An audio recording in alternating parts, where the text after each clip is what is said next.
Today, I'll show you a simple way to unlock your phone's screen lock or password without losing any data.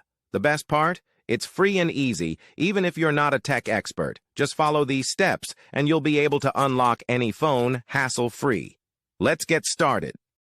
You can unlock your phone's screen lock or password using a special code. You will need to press on emergency call, and then you must enter a code.